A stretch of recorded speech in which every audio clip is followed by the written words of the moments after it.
Hello, welcome to the GetWindsurfing live chat. Thank you for joining again. What I'm going to do is I'm going to be reading through a few of the chat questions down this side of the screen and seeing if I can help you with some of our answers. First of all, just going to give you a little bit of a breakdown on what we've been up to. As you may or may not know, depending on where in the world you are, the lockdown rules in the UK have relaxed slightly, meaning that it's a little bit more acceptable for some of us to go back out on the water.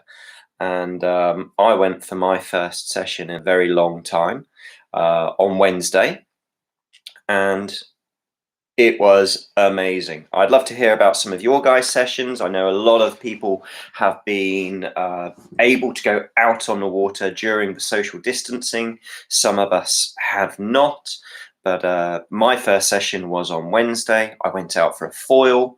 I also went out on my freestyle gear and just had a fantastic time.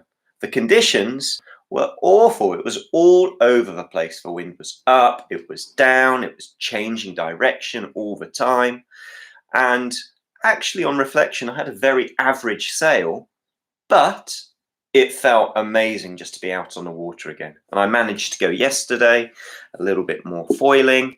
And with all the light wind that is forecast at the moment, it looks like I've got plenty more foiling days coming up as well.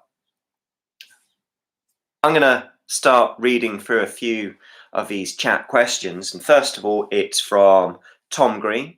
And Tom Green is thinking about getting into foiling. What are my thoughts? Is it worth the investment? And what foil would be a good starter? And that's a great question from Tom. So first of all, I think foiling is amazing. If you want to maximize your time on the water, having a foil setup really helps. Those days when it's very marginal, or the conditions are inconsistent, you can be up and flying across the water and just getting such an adrenaline buzz and having fun.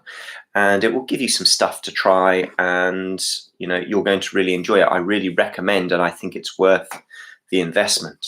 But then again, it is an investment. It is expensive. So it's worth making sure that we start with the right equipment. So first of all, thinking of the boards. And ideally, you want to have something that is foil ready or foil compatible.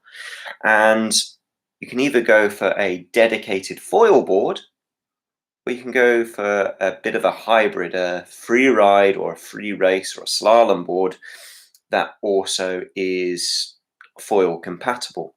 And that's what I started with, was an actual free ride board. I used a carve, starboard carve, and I could use that as a free ride board. I could use it as a teaching platform in light winds, but mainly I would use it as a foil. Now I've also got a dedicated foil board as well. That is a very compact one, and I'll go over that in a minute. But what's important is that you have one with a box that is reinforced enough. You want a deep tuttle box, and you want the board to be not too long. The longer it is, the more weight you have pulling the nose down, and you'll find it hard to maintain your flights. So you want a board that's fairly short. You want a board that's fairly wide. We're going to be using this in light winds, so let's make sure we have lots of stability and width.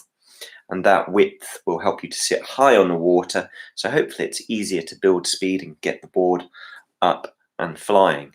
And then finally, I think if we're learning to foil, having multiple foot strap positions really helps. Have something that can be more inboard but not dead central, and something a little bit more outboard as well. Where you put the foot straps will really depend on the type of foil you go for. I'm going to go through the foils now. I've got one with me, fortunately, and have a little chat for you about it. So what foil have I got here? I'm just going to move my screen back so you guys can see what I'm talking about. And here we go. I have got a foil. Ta-da! Okay, and this one that I've got here is a starboard super cruiser. The first thing that you'll probably notice is that this front wing is absolutely massive and kind of shaped quite like the end of a shovel. This big shovel-shaped low aspect wing is really, really good for low end lift. It lifts you up at a low speed. You can stand quite central on your board, so having those inboard foot straps really suit this type of foil, and it's very easy to get in and get up. It's very stable as well. The only drawback to that is it's not the fastest foil out there, but it's a really, really nice one to learn on. And actually, if you're not worried about going really, really fast and you just want to get something that's going to get you up early and you're going to cruise around and give you a lot of stability for a lot of maneuvers, then that super cruiser is a fantastic foil to start with the big front wing. The other one I'd recommend for beginners, or if you're new to trying it, would be the starboard freeride foil that has a slightly longer, higher aspect wing that will just give you a little bit more speed. So if you like the speed, that works well, but the size of that front wing is still very big, so it gives you a lot of stability. If you are very much into your speed and going fast and that gives you a buzz, going for those longer, thinner, high aspect wings is really nice as well.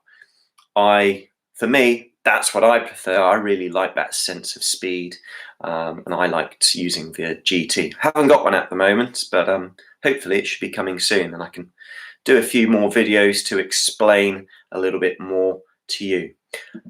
As a recap though, you want short board, relatively wide, lots of volume, reinforced box.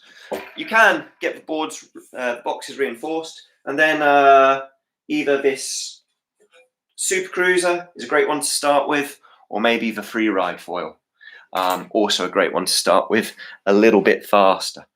I encourage you all to get out there and try it. It's not so complicated, easier than you think.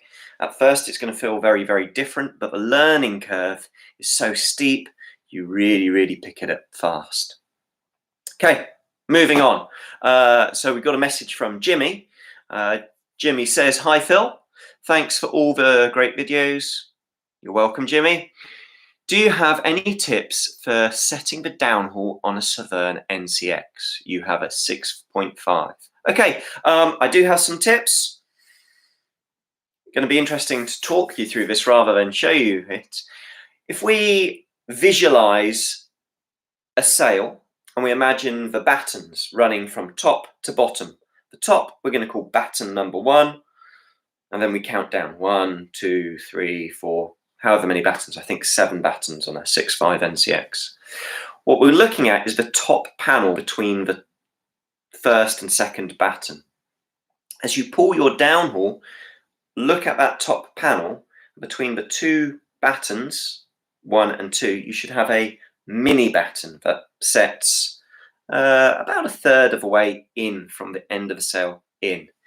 You want the looseness in the leech to come to the end of that mini batten as a minimum setting, in my experience. This is if you're using a Severn mast, or maybe a mast that is compatible. I think you want a constant curve mast.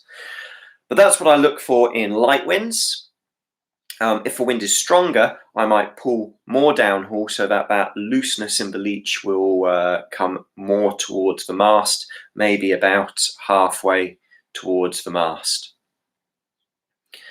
Make sure that as you do this, you're rigging to the conditions that you expect to go out in. So if you're thinking, I'm going to go out my 6.5, but it looks a little bit light, not too much downhaul, just to the inside of that mini batten with the loose leech. If it's looking windy, put a bit more. That will help you to deal with the gusts and smooth the power delivery. And then you've also got the range of tuning from your outhaul as well. less outhaul, you get more of a belly shape to the sail.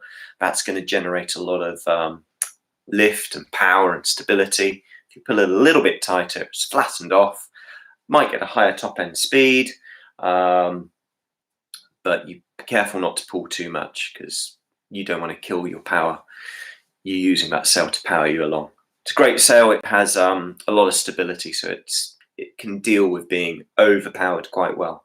One thing to keep in mind when you're not on the water with wind in the sail, around about the bottom of a Severn NCX, there's this little kind of wrinkle around the bottom batten. And I've rigged mine hundreds of times. I can't seem to get rid of it, but that's okay. Although it looks a little bit odd when you're on the water and it's got wind in the sail, that fills out and it goes absolutely fine. So don't worry about that. Hopefully that helps you, Jimmy. Let's read a few more of these comments. So I've got one from Nick Millington here. Hi, Phil. Just starting to learn flat water forwards. Do you sheet out or to depower the rig slightly to be able to get it over to windward to make the rotation flatter? I struggle when I'm powered up. Okay. Essentially, Nick, yeah, you've got the right idea. The tricky bit about doing the forward in flat water, especially dead flat with no chop, is it's difficult to gain the height.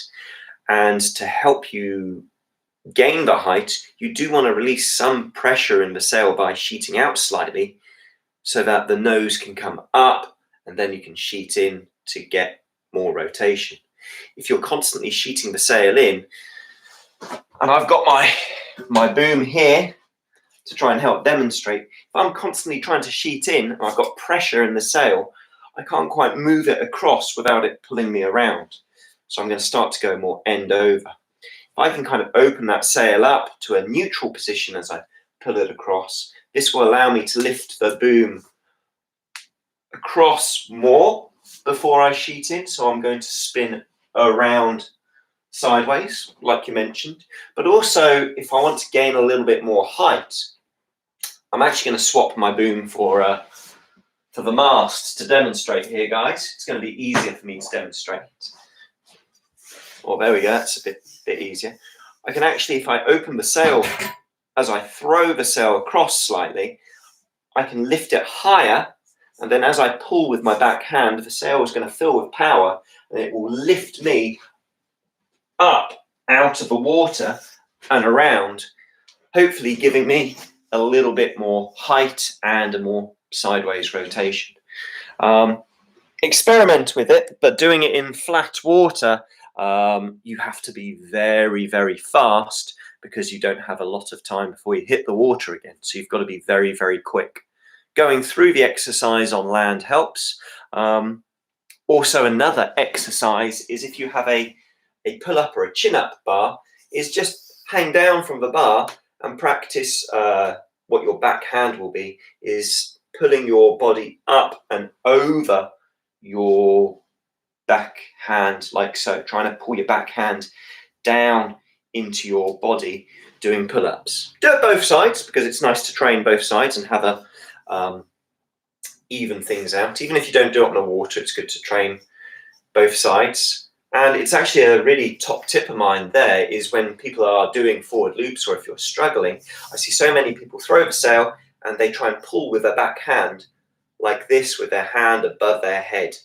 And the problem we have with this movement here is we have a lot of weakness in our shoulder and our arm when our arm is above our head in this sort of area. And you will not be able to sheet in as hard as you need to, and you won't have as much control. So instead, once we've thrown the sail, and you go to pull in with the back hand, don't be pulling it in above your head like so, but instead pull it into the body. And once we're into the body like this, you're a lot more compact, and your body will be stronger, and it will make the pull of the sail a lot more efficient and effective. So that's a top tip there. I'm going to move on down. So I have another message from Liquid Solar. What are some good drills to keep let me start again. What are some good drills to work on to help with the calf jibe? I keep losing speed halfway through the turn. Okay. First of all, make sure that you are entering the turn with as much speed as possible. So preparation is key. Making sure you're entering with as much speed, power, but also control. And all of that comes from hanging down low from the boom. If you've got that sorted, try and work on the steps of pulling the sail across to the outside of the turn and swapping the feet. Once you've swapped the feet, rotate the rig. Check out the video that I've uploaded online on the calf jibe playlist. It's an older video, but it goes through the steps, but also check out the training at home video that goes through the calf jibe. And I talk in particular about moving in a fast, smooth movement. What we don't want to do is to stall and freeze with our body, because that's going to really slow things down for you. We want to continually keep moving in a smooth, fluid manner. If you can set up a simulator to practice, amazing, go through it hundreds of times. If you haven't got a simulator to practice, okay, I'm going to move the camera up here so you can hopefully see a little bit more of my feet. I've got a small room, but you know, what we're looking at doing is you're miming what you're doing with your jibe. You're kind of coming in, and from here, the sail comes forward and across to the outside. As you feel your body twist, you know, your foot just comes twists in, and you step, rotate the rig. You'll look crazy doing it. I look kind of crazy doing it on camera right now. But it's all muscle memory, and if you can get yourself moving smoothly and flowing, so from there you're imagining your foot goes across, carving, rig comes across forwards and out, twist, step, rotate the rig. Okay? And eventually you can speed the process up and just make it a smooth movement. If you can do it on the simulator, that's really good. And if you can do it on land, you can train, you know, 100, 1,000 times, time after time after time again. Speed it up, slow it down, exaggerate until eventually it becomes natural. Then when you're on the water, obviously you're trying to work through the steps, but we don't want to overthink it. What's more important is that we keep moving and we don't freeze. So that's what I'd recommend. Reference the other videos that we've put up and, you know, do some visualization exercises and mime it out like you did then. People on the beach or your family will think you've gone a little bit crazy, but that's okay because your jibes are going to get better and it's well worth it. Okay, moving down. Oh, sorry, I've lost the space. There I am. So Rob Milligan. Hi, Rob. Hope you're keeping well. Yes, I am very well. Thank you, Rob. I'm interested in having a go at foiling. Would you recommend trying it using a free ride board, foil ready box, or getting a dedicated foil board? Rob, I've already kind of covered that, but just as a recap, using a board that is foil ready is absolutely fine. For some people, using a free ride board that is foil ready is nice to go to because when it's in the water and moving through the water, it's familiar. It has that familiar free ride board shape. It feels the same. It's quite fast through the water and easy to get up. And that will kind of help the transition into foiling. Then again, some people go for a dedicated foiling board as well. And they do work really, really well. Although when you first jump on it, the first thing that strikes you is, oh, there's no nose. It's really, really short and it's got a funny shape. And that can be a little bit off-putting for some people.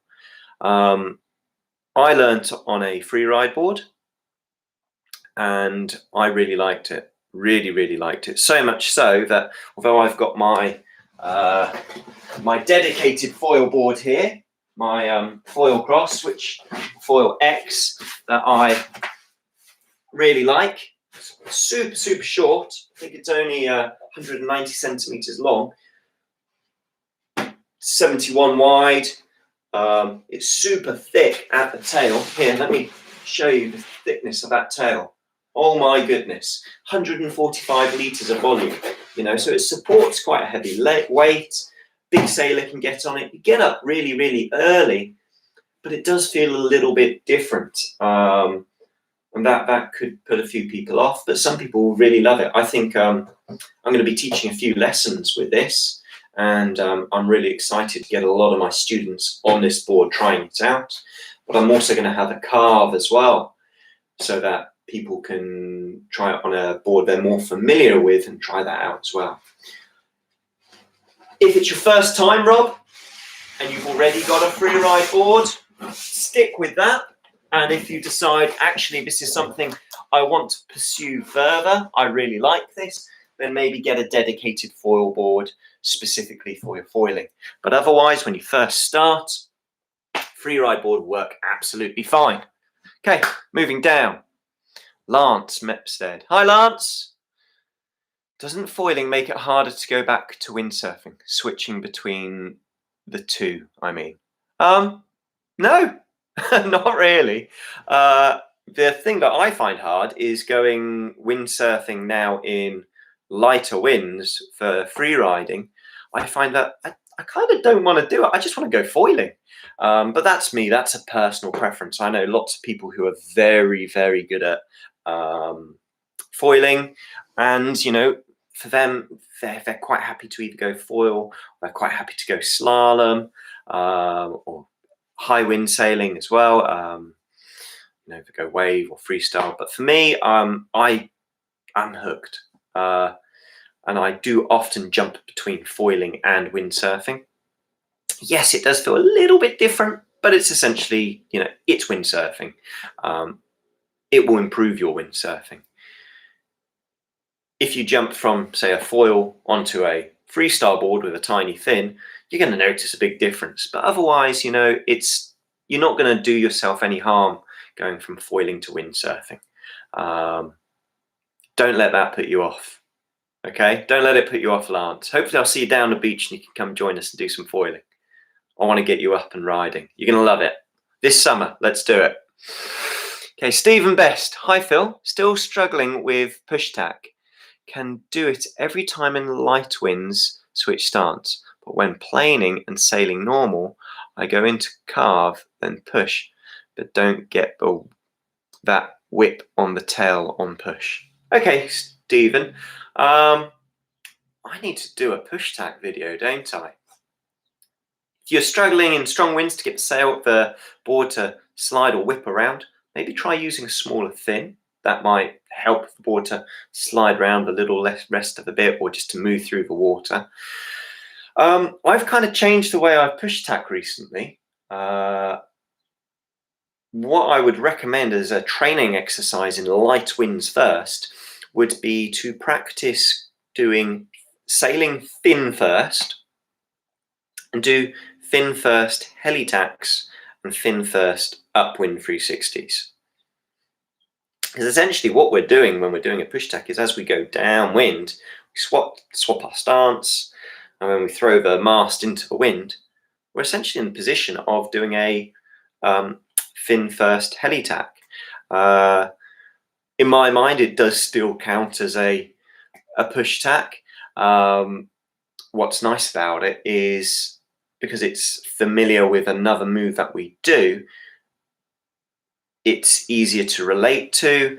We recognize the movement, and you can get a lot of consistency doing it.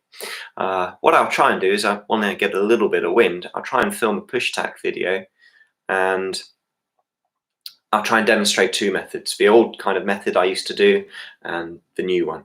But those would be my advice to you, Stephen, would be to try using a smaller fin if you want to squirt the tail of the board around at the end and let it slide around a little bit.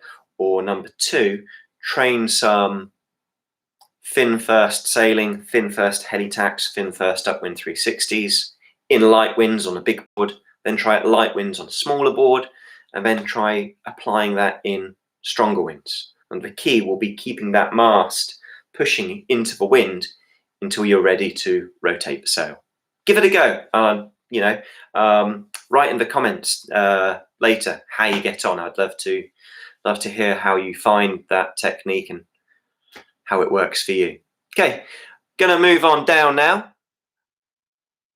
Andrea, hello from Italy. Hello back to you, Andrea, and everyone from Italy. Okay, Christopher Bamforth had a message and then he deleted it. He's got another one later. Okay, next, Andrea. For water start and fast tack helped me a lot. Thank you very much. I'm really, really happy to hear that. Hopefully, I'll be able to film some more stuff and help you guys some more as well. With Danielle and myself, we're expecting some more equipment to be delivered. Everything was a bit delayed this year for obvious reasons, but we've got lots of new equipment coming, and both Danielle and myself are planning to do a lot of filming, get some more videos, and do a lot more stuff on the YouTube channel for you guys. So that's our plans coming this year. Hopefully 5-6 weeks we should get our new equipment. Hopefully the wind will be back. Hopefully we'll find some childcare so that we can both film and demonstrate on the water, and we can put some more videos out there for you guys to learn from. Fingers crossed. Okay, moving on down. So Chris, hi Phil, any top tips on returning to sailing after a longish break? 6 months since I last went. Wow, you've had a longer break than me. It's always hard to get back out after you've had a long break. My advice would be go for it. Just get back out on the water, but don't overdo it. Okay, so maybe do a short session, because the last thing you want to do is shred your hands or injure your muscles. And maybe don't go out in the most extreme conditions. Perhaps go out in lighter winds, big board, small sail, practice some light wind skills, light wind jibes, tacks, beach starts, that sort of thing, just to get your body moving again and just feel the wind. If you've got a sup board, stick a sail on a sup, go for a cruise, and just gently condition your muscles and your body to warm up. Obviously, try and get yourself stretching and a little bit of a warm up first. If you haven't windsurfed in 6 months, your muscles are going to be stiff and you'll need to wake them up. Don't dive into all action straight away for hours on end. Otherwise, you might do yourself some damage and be out of action for a little bit longer. It'd be good to see you down the beach, Chris. Okay, Lance. I've just got an adjustable outhaul. Should I set boom length a bit more to allow room to apply a bit more than the standard outhaul?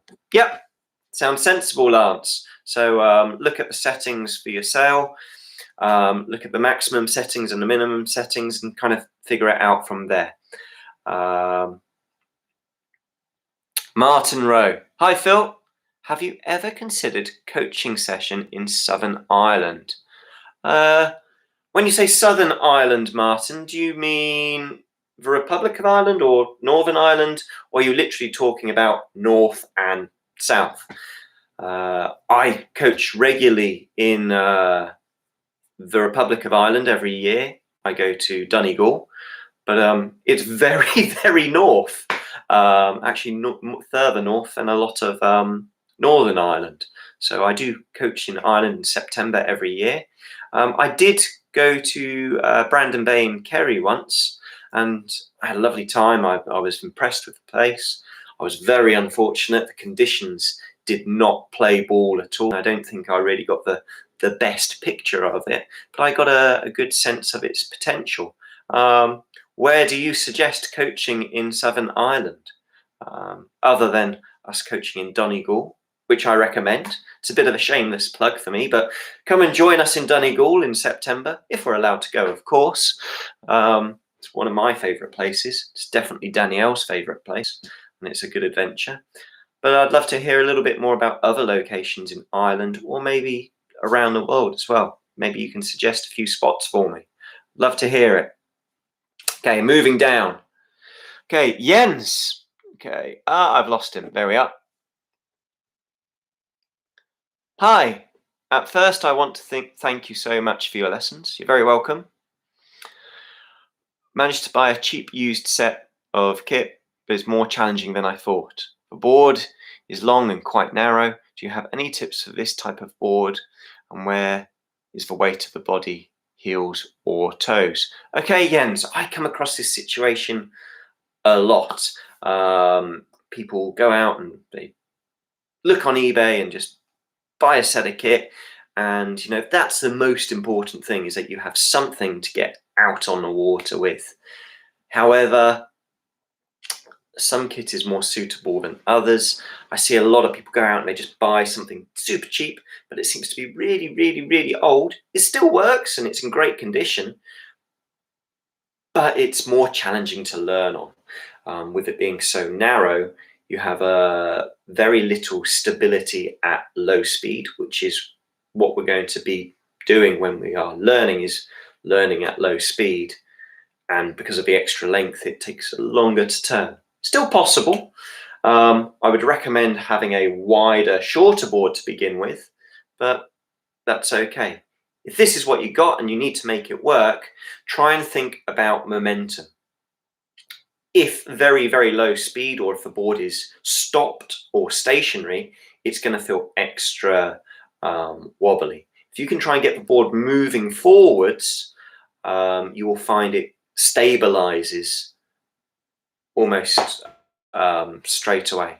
So once you're up on the board and you pull the sail out of the water, try and get that board up and moving with power in the sail. That will give you something to balance with, and the movement of the board through the water will help to stabilize it. Heels or toes, to begin with, try and have your body weight closer to the mast, slightly on the tail of the board, close to the center, and as you accelerate, you're moving further to the side of the board and further towards the tail.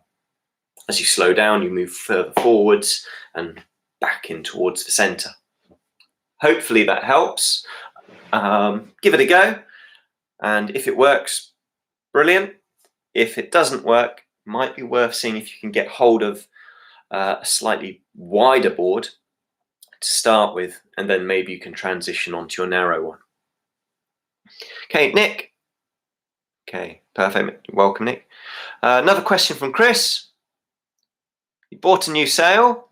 How do I know I have the correct tension in the battens? Okay, Chris, good question. So most sails come with a batten key. It's usually a small Allen key on a bit of plastic. You can use any old Allen key as long as it fits. When you're tensioning the battens, try and rig the sail first, how you think you should rig it. And as you tension it, you don't want to tension too hard. You'll notice if you look down the batten, so if the batten's stretching away and come to the end and you look down it, you'll notice across the batten there'll be some wrinkles in the sail. You just want to gently tighten the batten to pull those wrinkles out the sail. It should be a gentle tightening with the fingers. If you really have to turn, it's too much. Get the majority of the wrinkles, or all of the wrinkles if it's easy to do. But what we have to be careful of is that we don't over tighten the batten, as this can damage the pocket of the sail, of the batten pocket. It can make the profile of the sail kind of start to deform. It will kind of go in this funny kind of S sort of shape, and we don't want that. You might find that actually, even though you tighten it, you will still have a few wrinkles left. That is better than over tightening your batten.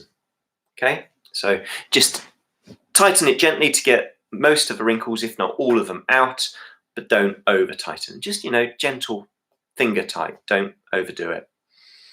Hopefully you can show, maybe send me a picture and I can have a look for you. Okay, Martin. What's the best places to foil in the Hayling area? So for those of you who don't know, I live on the south coast of England, next to Portsmouth, and I live on an island called Hayling Island. It's connected to the mainland by a bridge. You almost don't realise you're on an island, but it's surrounded by water, and you have lots of different wind directions you can sail in. Personally, I really like to sail on the seafront near West Beach. Mid to low tide works really, really well. Careful at the lower tide because the water can get quite shallow, so you have to sail a little bit further out, but that's really good fun to sail over there. Also, you can sail in Langstone Harbour, or maybe Chichester Harbour. Once again, you want to sail those more at high tide because otherwise the water gets a little bit too shallow. You've got to watch out for the depth of your foil. I did on Wednesday. I went foiling the other side of Langstone Harbour. I went to Portsmouth. I was sailing off Eastern Road, launched from the Portsmouth Water Sports Centre, or the Andrew Simpson Sailing Academy as it's now told. Works really well in a east or a north-east wind. There's a channel to sail up and down. If you are foiling, just make sure you stick to the channel markers and don't go too far out of that, otherwise you'll touch the mud on the bottom. So just try and stick to those. But lots of different spots you can go to. Nice thing about sailing on the seafront at low tide, although the water can be shallow in places, if you stay far enough away from the sandbar, you're going to be safe, but the water tends to be really quite flat because of the sandbar, especially in a southwest or a westerly wind. And although you can foil and chop fairly easily, learning in flat water is a lot easier. Come and say hi when you see me on the beach, Martin. Maybe we'll go for a foil together. Okay, James Nichols. Hi, Phil. Any tips on how to maneuver the board upwind, downwind when trying to water start? Thanks. Okay. Hi, James. So, a few tips when trying to maneuver the board when trying to water start. Number one, we're going to look at how to use pressure through the mast. And number two, we'll look at movement of your body when kind of swimming. So if you imagine I'm holding the top of the mast here when I'm sailing, and it's probably easier to try this when you're in a beach start position just to get a feel for it, and then you can do it when you're swimming and doing a water start. But if you push, if you imagine it's a bit like a spear, if you push down towards mast foot with the mast, whilst keeping the sail up and flying, you're going to likely push the nose of the board downwind. If you pull it up towards you like you're pulling a spear out, because all of us spear people, we all know what spearing is like, it should move the board upwind. We can also use how we swim. So if I swim towards the board, or towards the back of the board where the fin is, the fin should grip the water, and by pushing down through the mast, that should turn the board more downwind. If I swim away from the board and the fin and I pull at the same time, the fin should grip and the board should pivot, nose coming up into the wind. Hopefully that helps you out a little bit there, James. Okay. Pepe Sven. Hi, Phil. I'm a beginner and I've just started to use the harness. I am struggling on planing, ending up with a catapult. What am I supposed to do? Okay. Sounds like you've gone past that beginner stage and you're now in that intermediate improver stage of learning the harness and planing. When you're first learning the harness, there's always the danger of the catapult happening. Two things I'm going to give you to think about is, number one, think about the direction of the board. And we're using the direction the board is facing to help us control the power. So if we turn the board more upwind, so the nose is closer to the wind, we gain more control. And if I push the nose of the board more downwind, I'm going to get more power. When you're sailing along, you need to ask yourself, do I need power or control? It helps to have your head up, looking over your front shoulder at the wind coming towards you. If you can see the intense ripples on the water, you think that's going to be a gust, it's going to get really powerful, I need control. Start to turn the board more upwind to help you deal with that gust before it hits you. If it hits you and then you react, it's a little bit too late and you've already catapulted. The opposite happens, control it, use your body to drop down in your harness to control that power and try and pin the board flat. And then once you've controlled that gust, you can then accelerate and plane on your terms as you're ready by gradually pushing the board downwind with your feet. So harness the gust first with control by being closer to the wind or more upwind, and then accelerate gently on your terms as you want with control by pushing the board downwind gradually. If you're finding you're losing control, pull the board back upwind again. Hopefully that helps you. Give it a go. Okay, let's move on. Lance, Peter wants to ask a question but can't due to technical difficulties, so I'll post for him. It's good of you, Lance. Question from Peter. Lance and I had great conditions at Minster this week, but with a lot of chop and swell. Is it possible to jump off swell while powered up in the harness, or is it necessary? It's not necessary. You can do it if you want to, and it is possible. And you can do it in the harness. I often get asked about jumping. Should I be in the harness? Should I be out of the harness? When I'm teaching people to jump for the first time, I often encourage people to unhook, as you have a greater range of movement, and that greater range of movement will allow you to be more efficient when jumping. Also, if you're looking to train your jumps further, maybe you're going for loops or some freestyle, you're going to need to learn to do it unhooked anyway. Also, if we end up crashing during or shortly after our jump, being unhooked is a lot nicer because it's a little bit more painful if we crash hooked in after a jump. It is possible though to do it hooked in, but I would recommend learning unhooking first. A nice way of practicing that would be to sail fast across the wind or half wind, unhook, but try and maintain your speed out of your harness, fully planing for 5 meters, 10 meters, 20 meters before hooking in again. Common difficulty people experience when they're trying to unhook and then jump is they stand too upright, or they unhook and they lose all their power.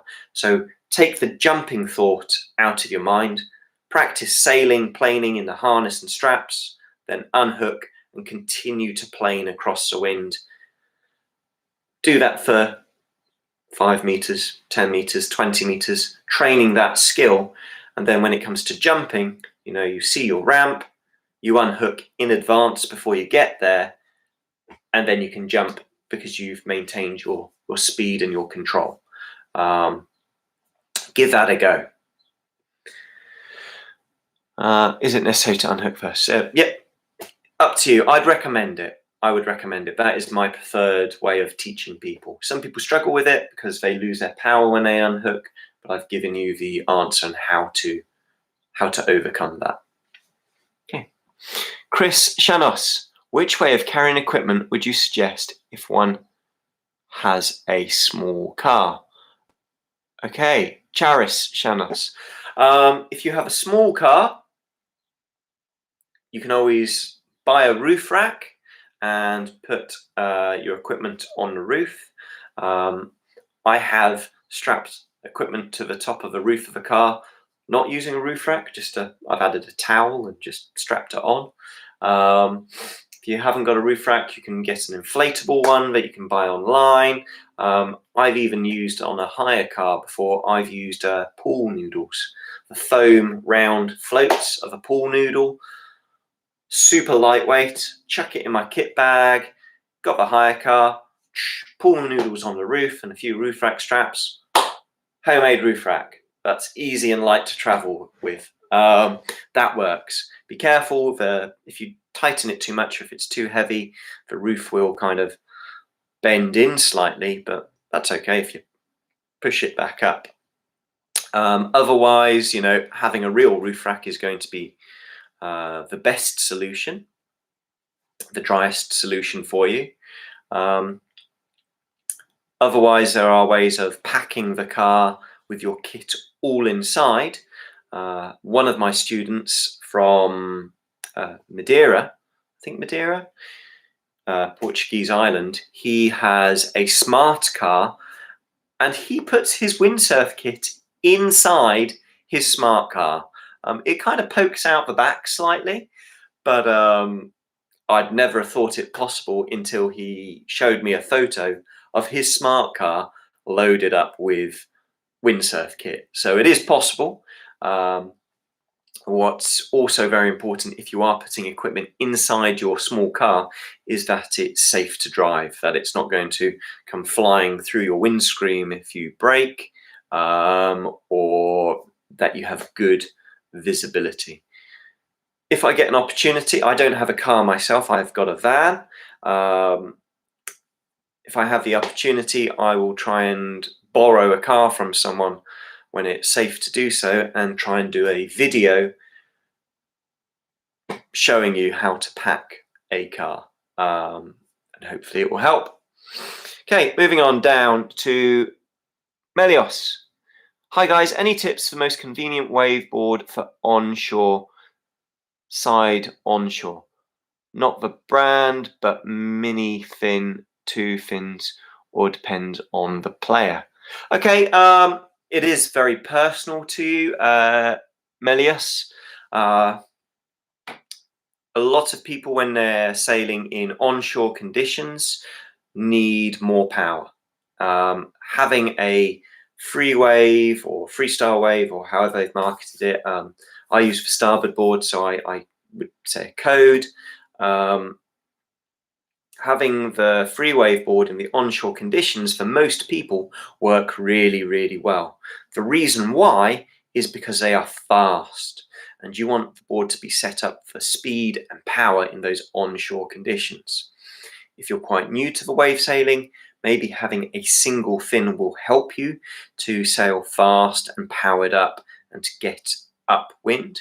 If you're more advanced and you're looking for more maneuverability, having a multi-fin setup will help, but you're likely to need more power in your sail to sail in onshore conditions. The reason why is that the waves and the wind come from the same, if not a similar direction, and when you have the wave pushing you in the same direction of the wind, it actually feels less powerful than it usually would.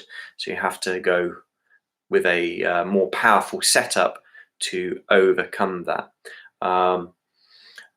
Regardless of the board you're using, I'd set it up for more power. So generally a free wave works well. Maybe a board in a slightly bigger volume than you would usually use, maybe a slightly bigger sail, or if you're looking at tuning the fins, maybe moving the big fin or the rear fins on a board further towards the tail, and maybe the front fins in the board move more towards the nose. That will help to give you more speed and a bit more grip and hopefully a little bit more power. It does depend on the rider and what you're looking to achieve from your session, whether it's just to go out and blast around, or you're looking for more maneuverability on a wave, or you're looking at jumping. A lot of that depends. But those suggestions that I've said before are probably going to help you. So bigger board, bigger sail, maybe look at a faster board, a free wave, or change the setup of the fins, moving the back rear fin further towards the tail of the board and using the front fins towards the nose of the board, or maybe use a single fin, or bigger fins also help. There's lots and lots of variables. I wish there was just a magic fix, but what's really going to work for you is to experiment and find what works best for you and your situation. Hopefully that helps. Good luck. Okay, next question. Makiko, you and your friends are a big fan of the videos. Thank you very much. It's really helping a lot. Greeting from Singapore and Japan. Greetings to Singapore and Japan back. Hopefully one day I will get to go to that part of the world. It's on the list. Maybe I'll see you on a beach somewhere in that part of the world. Okay. Moving on down, guys. So, Roy Goodwin, any tips for a fat bloke to uphaul on a smaller board in chop? I was just thinking that this is a good video that I have not made yet that I need to make. Any tips that I can give you now? So, we need to think about where we get the stability from. And we now know that the board is a lot more stable when it is moving forwards through the water, and the sail helps us to balance when we have a little bit of power in the sail. So when you are uphauling, stand on the board, hold your uphaul and put a bit of tension in the uphaul, and just keep the sail in the water and just hold the weight of the sail in your arms, standing to help you balance. Catch your balance, soft bent legs to help with the chop. Once you've got that, you're going to start to pull the sail out of the water. Now, the weight in the sail being laid flat is going to help you to have something to balance with. As soon as the sail comes out of the water and has no power in it, you're going to feel very, very unstable. So you need to prepare yourself. Pull the sail halfway out, but leave the very end of the sail, the clue of the sail, the end of the boom, just in the water. That will add a little bit of weight for you to balance with. You're keeping your head up, looking at the conditions and the chop. And when you're ready, very quickly you pull the sail up, out, hands on the boom, power in the sail, and with that power in the sail, it gives you something to balance with. Push the board away with your feet to get moving.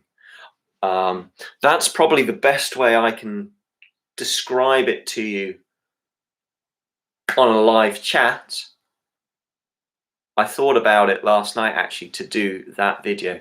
So I'm going to be doing a uphauling video on some small wobbly boards, maybe a uphaul challenge. See if I can uphaul a 60 litre board that's going to sink when there is no wind. That could be fun. It's doable.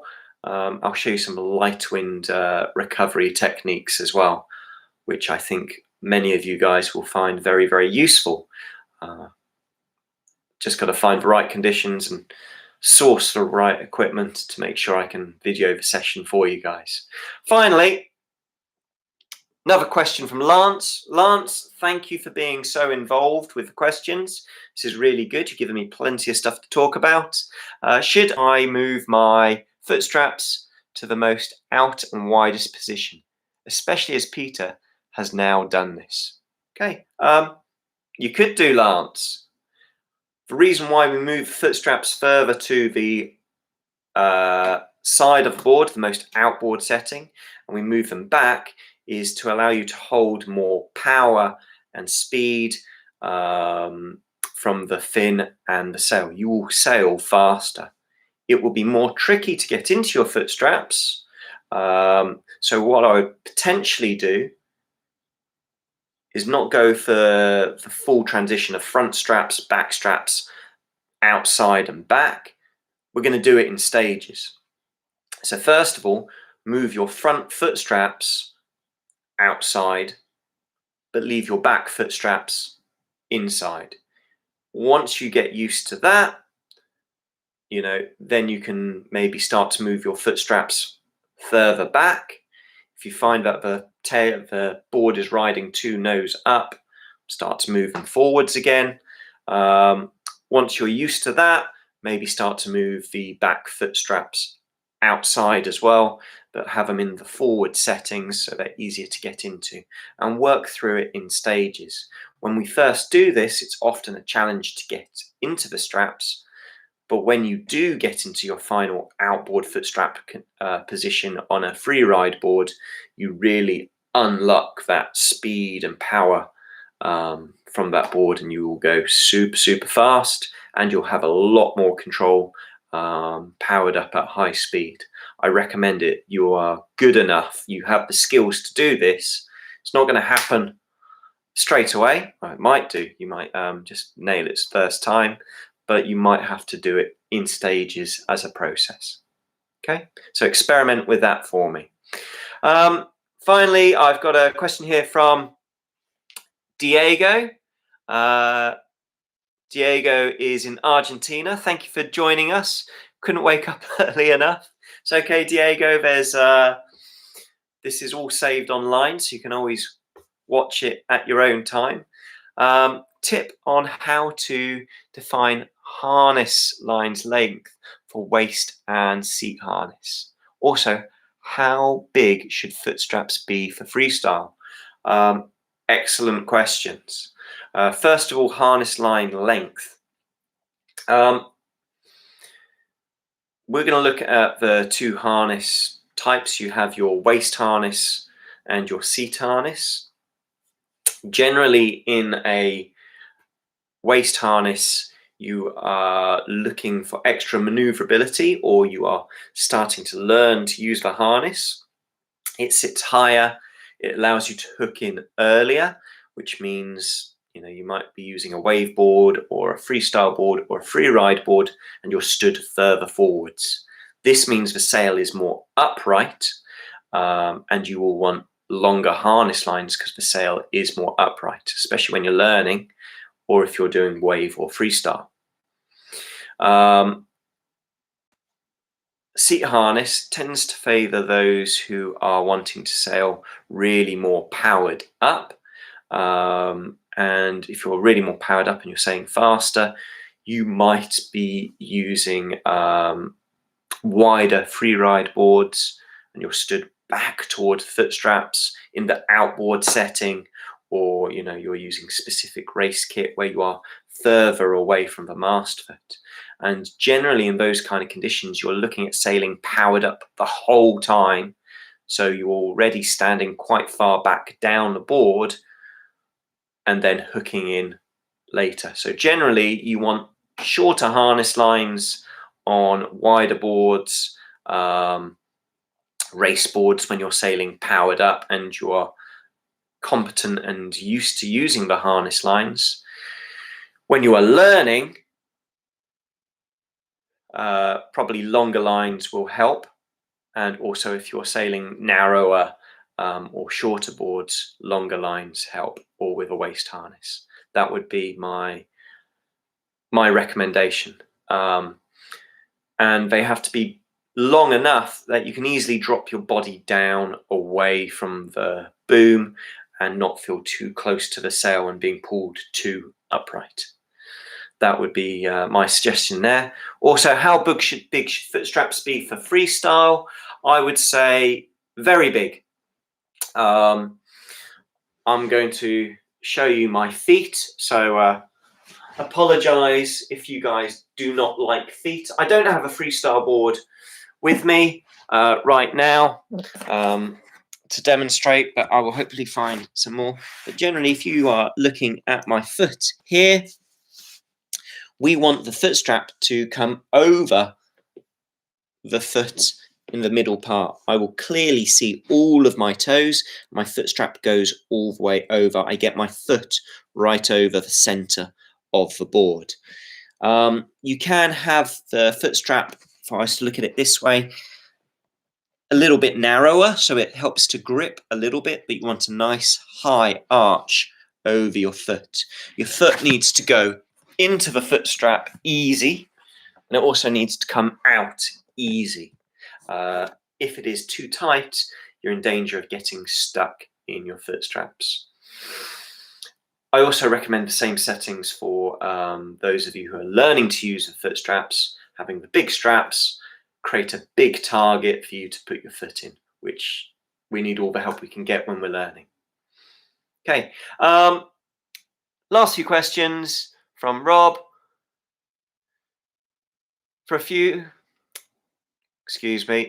Phil, for a free riding board that you have for a few different sail sizes for, how many different fin sizes would you recommend? Which is worse, too big or too small a fin? What's worse, Rob, is having too small a fin, because you're not going to have enough power, you're not going to have enough lift, you'll struggle to stay upwind. Too big a fin is a little bit easier because you can stay upwind more. However, it's not ideal. What's best is the right size fin. And I'd love to say take this size fin for this body weight and this sail size, but I always find that very, very complicated. My advice to you would be to make sure that you can sail upwind happily. If you can sail upwind happily, that's good. That you're planing easily, that's good. If you're not doing those things, go up a fin size. If you're struggling for control and the board feels like it's just too powered up, go down a fin size. Okay. And guys, you know, I've been talking now for an hour. Thank you so much for joining me. I'm going to be leaving it at that. I've got a few more questions coming in now. Guys, I could talk all day, but unfortunately I've only really got an hour free to do this today. I've got someone from Ice Lake South Sea, someone from Greek Writing, and from Damien. Guys, I'm sorry I can't get round to your questions today. I will try and do another live session next week. And if you can get your questions in early, I think you can even write your questions in the live chat before the stream has even begun. So if you've got any burning questions that you need, get them in early. Or if you really want to highlight your questions, there is a super chat feature that allows you guys to donate some money to either Danielle or myself, and it highlights your question, and obviously it gets my attention earlier. So you can spend a little and hopefully get your question highlighted or write down nice and early. Otherwise, guys, sorry I've missed it this time, but I'll try and get that next time. Get the questions in early, and you definitely have more luck with that. Hopefully you found this helpful. I've enjoyed myself.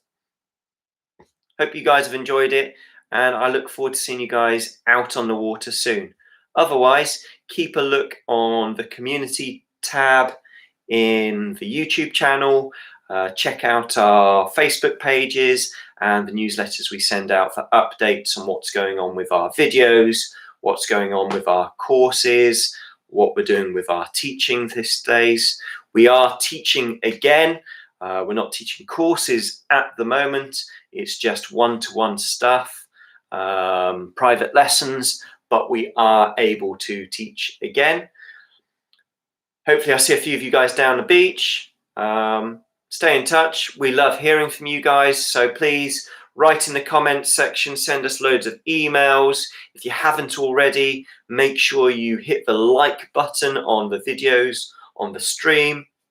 Make sure you subscribe and hit that notification button as well to make sure you stay up to date with all our videos and what's going on with us. Thank you for joining us. Take it easy. Have a good time on the water, guys. Bye.